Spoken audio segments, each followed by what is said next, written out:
Hey everybody, it's Ron from Pick Dawgz, and this is Ron's Bank Shop Breakdown. We're going to go over 5 college basketball games for Tuesday, November 19th, 2024. And if you like what you see, make sure to give this video a big thumbs up and subscribe to our channel. Don't forget to put your college basketball picks in the comment section below. And if you're looking for my best bets, the games I love the most in college basketball and other sports, you can find those at the premium picks tab at pickdawgz.com. There's also a link in the description. Alrighty, here we go. Here are the games for Tuesday in college hoops. First up, we got Gardner, Webb, and Charlotte. This one, 7 p.m. Eastern on ESPN+. Charlotte's defense definitely bounced back in a big way in their last game. They gave up 103 points to Utah State, but followed it up with only giving up 48 against Richmond in a 65-48 win. But I'm still not in love with the Charlotte defense, and I wouldn't want to be laying this many points against a Gardner-Webb team that offensively is pretty nice this season, and they're also a really battle-tested team. They played at Tennessee, they played at Pittsburgh, which I think Pittsburgh's a really underrated team in the ACC this year. And this is a Gardner-Webb team that's good on the offensive glass. They should get some second-chance looks against the Charlotte team that's struggling on the defensive glass. They're a good three-point shooting team. Gardner-Webb is hitting about a 37% rate so far from three-point range. Their defense isn't outstanding, but I like the fact that they are defending the perimeter quite well. And I think they scored enough points in this one to cover the number and potentially pull off the outright upset. Charlotte's been very inconsistent this year. That first game against Presbyterian wasn't their best showing. They won but did not cover the number. I could see a similar result here, but I do think that Charlotte's on upset alert in this one. Next up, we got Buffalo and Vermont. This one also 7 p.m. Eastern on ESPN+.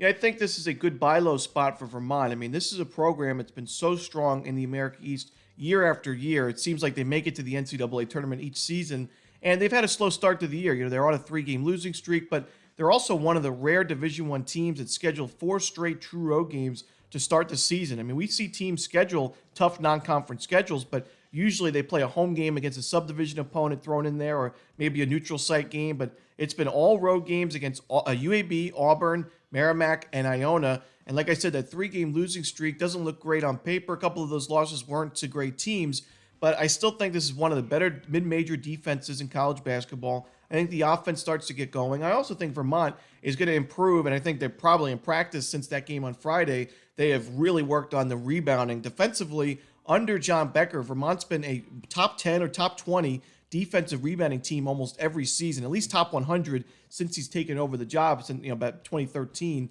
And right now, they are struggling on the defensive glass. They gave up 19 offensive rebounds to Iona in that most recent loss. If they didn't give up all those second chance opportunities, it would have been a nice, comfortable win for the Catamounts. So look for them to definitely improve in that statistic going forward. I don't think we see those struggles for too much longer. And I think that's one of the keys for Vermont in terms of being able to lay this many points with the Catamounts. I think their first home game of the season, we should see a sharper offense. The fundamentals should be a lot better. And when you look on the other side, Buffalo, I am not impressed with this team to start the season. At the time, the win over Old Dominion looked pretty good on paper, but then we saw Old Dominion, I know it was Arizona, but still, you shouldn't lose to any Division I team by the final score of 102-44, and they followed it up with a 12-point loss against Radford. So that win for Buffalo really doesn't say too much, and we saw them struggle in the most recent games against Bryant. They lost by 23 points. I got to go with Vermont in this one. I'm going to lay the points with the Catamounts. Next up, we see Hofstra and Florida State. This one, 7 p.m. Eastern as well on ESPN+. Now, Hofstra, we backed them against Seton Hall back on November 13th, and that was an outright win. We don't see score lines like this from Hofstra too often, 49-48. The defense really improving this season, ranked 115th in adjusted defensive efficiency, and the offense has actually been in the back seat, ranked 170th right now in the country. For me, I think this is I really like what I'm seeing from Hofstra, but I do think this is a pretty tough spot to be in on the road, your second straight true road game. Recently, we saw them play in overtime against UMass, so kind of a letdown spot for the Pride after that overtime win. And you're facing a Florida State team that I think is really improved this year. Yes, they lost to Florida by 13 in that last one, but if you've watched the breakdown from the beginning of the season, I'm really high on Florida this year. I think the Gators were mispriced and misranked. I think they should have been top 10 in the rankings going into the season. So really, to be competitive in that second half the way that the Seminoles were and not getting blown out by 20-plus points, I think is actually a small win for Florida State. And I like their chances going forward. I think they'll be a sneaky good team in the ACC. fundamentally, we know Leonard Hamilton's team's looking to deflect the basketball 35 times. They're looking for that each game. They've got they're seventh ranked in the country right now in turnover percentage defensively. I do think that'll be an issue for Hofstra. This is a team that's turning the ball over 20% of their possessions. That's ranked 284th in the country. So Hofstra's offense, while we've seen it be very potent in recent years and still a team you got to watch out for from the perimeter, I do think that the mistakes pile up in this game on the road against the Seminoles team. It's a little bit more battle-tested, in my opinion, having that game against Florida under their belt. And I look for the Seminoles to win this home game, kind of a feel-good home victory and a cover of the spread as well. Next up, we got Purdue and Marquette. This should be a great one between two top 15 teams. This one's going to be 9 p.m. Eastern on Fox Sports 1. Both of these teams have been really impressive to start the season. It's tough to go against either of these teams as they're both 4-0. They both, in their first 3 games, took care of business against some weaker opponents, but then they had step-up games where they were actually both underdogs. Purdue, at home, was an underdog against Alabama. They won that game by 9 points, and then Marquette went on the road against Maryland.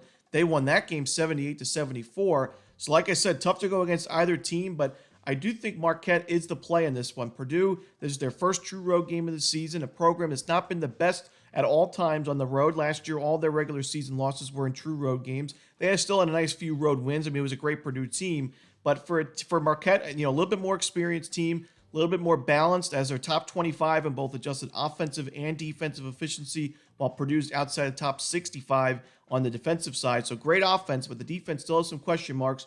And Marquette's really improved rebounding-wise. They're still, not where they would like to be, but I mean, Shaka Smart's team has been near the bottom of the country in the conference in defensive rebounding, offensive rebounding. They've improved there for now. They're taking care of the basketball. They're forcing some turnovers.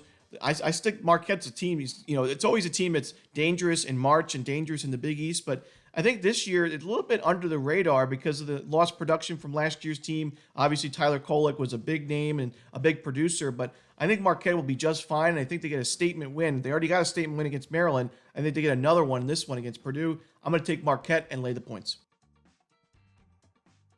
Next up, we got Montana State and Northwestern. This one, 9 p.m. Eastern on the Big Ten Network. And Northwestern had some troubles in that last game against Eastern Illinois where they only won by 9 points in overtime. And I just can't lay this many points with the Wildcats right now. I know Montana State is off to a 1-3 start, and they lost that last game to Denver outright.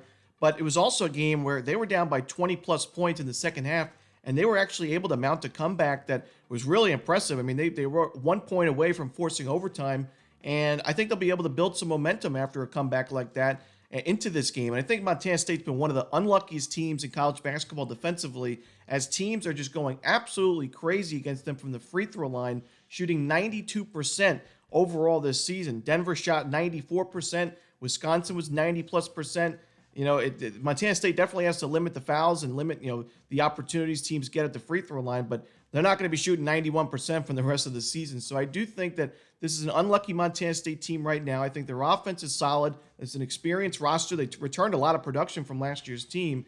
And with Northwestern's current struggles against inferior opponents, I got to go with the Montana State Bobcats plus the points. And that's it. Those are the games for Tuesday in college basketball. Hope you enjoyed this video. If you did, don't forget to hit that like button and subscribe. Put those college hoops picks in the comment section below. Again, if you're looking for my best bets, you can find those at Pick Dawgz Premium. As always, this is Ron Romanelli. Good luck.